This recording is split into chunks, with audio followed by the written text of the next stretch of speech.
Hello and welcome to Get Collected. I'm your host, Soul Brother Mike, and it's Tuesday, April 11th, 2017, and you're listening to Season 2, Episode 24.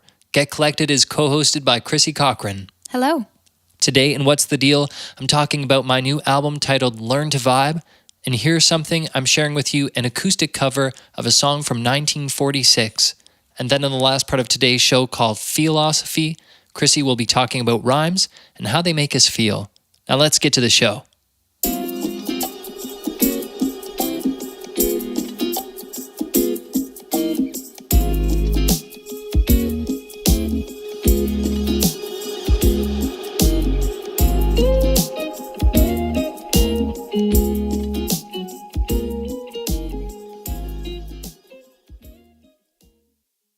So what's the deal? Here's the deal. I wanted to keep you guys informed on my album release. So the album is called Learn to Vibe, and it's going to be released worldwide on May 5th. And that will be available digitally and on CD. I'll be releasing the first single on this podcast and SoundCloud next Thursday, and that's for the season premiere of Season 3 of Get Collected. At that time, too, I'll also be offering a pre-order of my new album, and I'll share more of those details next week. But get excited for Season 3 and this new album. Once again, it's coming out on May 5th, and that day I'll also be performing in-store at Dr. Disc Records in downtown Windsor, along with Kelly Hoppy, aka Mr. Chill, and I'll have copies of the CD available. So drop by, say hi, and purchase an album.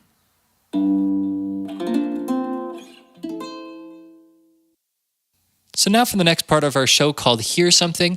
Today I'm sharing with you an acoustic cover of a song by Johnny Moore's Three Blazers. Now I've mentioned these guys before. I'm a huge fan of the vocalist Charles Brown. Now this song was released in 1946, so it's a throwback. Here's Be Fair With Me.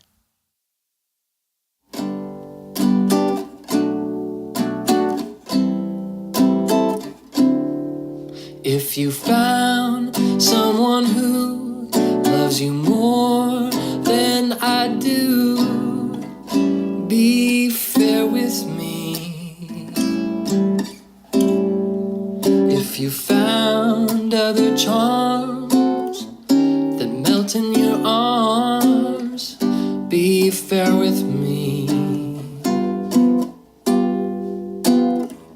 I try to explain to all my friends in vain how blind could I be, but this I'll agree.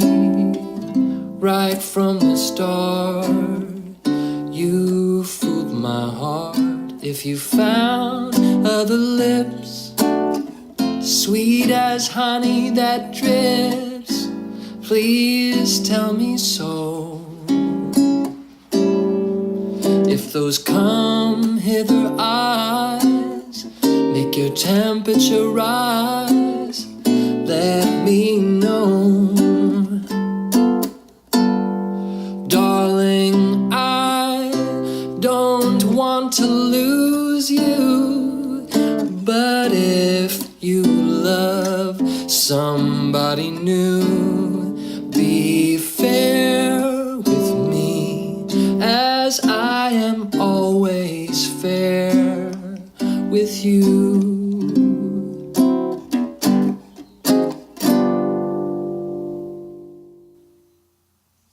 All right, that was Be Fair With Me by Soul Brother Mike. Reach out to him on Twitter at Soul Brother Mike and let him know what you thought.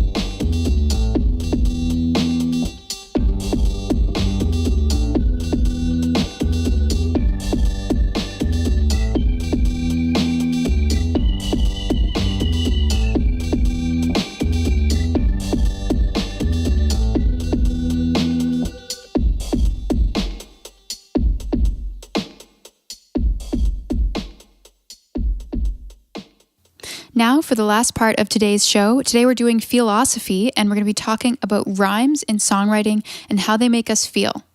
So I've been auditing the 6-week online course, Songwriting, Writing the Lyrics, which is taught by Pat Pattison of Berkeley on Coursera. And by auditing, I mean taking the class for free, which is awesome. And I'm making a ton of notes, more than I've ever made on any other class before. It's a really great class, and I highly recommend it to my fellow songwriters. Pat Pattison is also hilarious and charismatic and a joy to listen to. So I give full credit for the following information to Pat, though I've created some of my own examples and reworded his excellent ideas. So there are many, many different ways to rhyme. We're going to go through 4 different categories of rhymes, and you can think of these as being points on a spectrum between most resolved and least resolved. And where a rhyme falls on this spectrum will create a varying degree of emotional resonance. Now, before we get into these categories, I want to point out that singing is a vowel-exaggerated medium. Certain words, when said aloud, don't sound like rhymes, for example, love and crush, but singers can shape these words so that they sound similar. In singing, vowels are the kings and consonants are second-class citizens.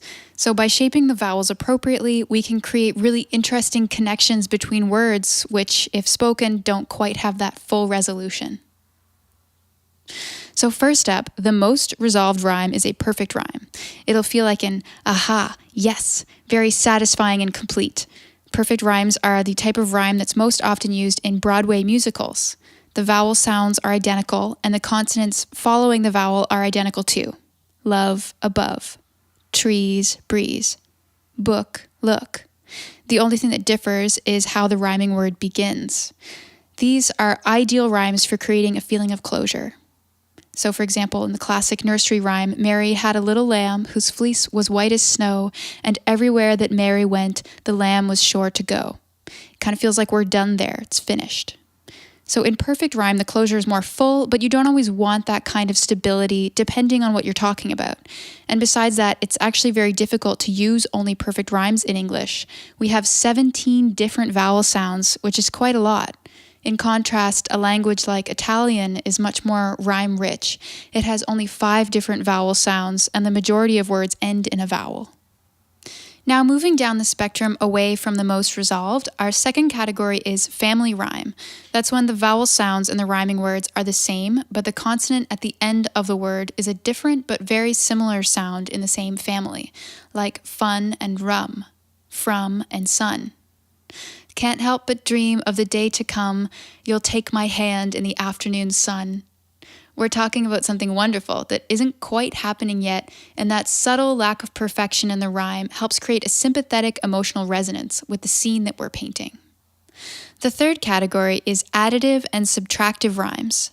These are rhymes where the end of the rhyming word either adds something or takes something away. In an additive rhyme, the second rhyming word adds something that the first word didn't have. Free, breeze. There's that added z sound. Cry, smile. It's sort of like you got a little more than you bargained for. There's a little extra. One day soon I shall be free to taste the sweet and gentle breeze. It's one day, not right now, so there's a tiny bit of instability. And also I'd like to point out there's a focus on that word breeze because it gives you a little more than you expected. Another interesting function of rhyming is that the second rhyming word always gets a little more emphasis. It's like a little spotlight turns on when you hit that moment of resolution. So maybe this rhyme that points to the word breeze would be appropriate in a song that's all about the wind or having the wind at your back. In contrast, a subtractive rhyme takes something away. Cloud, how. Wait, bay. We're missing something. You promised you'd return, you told me to wait, but still I have not seen your ship upon the bay. You know your lover hasn't returned yet, that you expect him to, and he'll probably still come, but that subtractive rhyme that doesn't quite satisfy your expectation. It's like the rug has kind of been pulled out beneath your feet. You thought he'd be home by now, he isn't yet, but you're still standing. So finally, let's look at the least resolved rhymes. We can call these assonance rhymes, and they're always unstable. They'll feel like, leaving a lack of closure, a sort of, if only feeling, like an answer that doesn't really answer the question that's been asked. Like fun and love, wife and tide. The vowel sounds are similar but not the same, and the consonant endings are different. You promised you'd return and make me your wife, but time has only shown me wreckage on the tide. Now his ship might have crashed. You don't know if it's his ship or not, but it looks like he might never come back.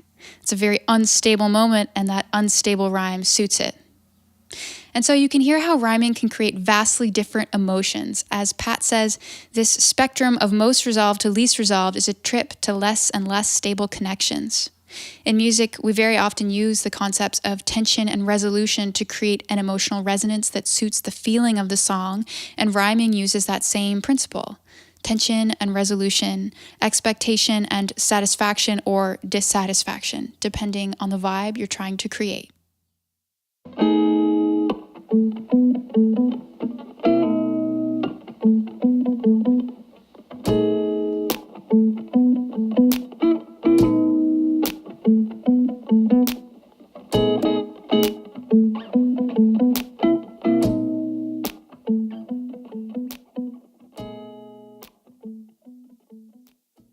All right, that's our show for today. Thanks so much for listening. Tune back in on Thursday for an all-new Dust It Off. Stay tuned and stay collected.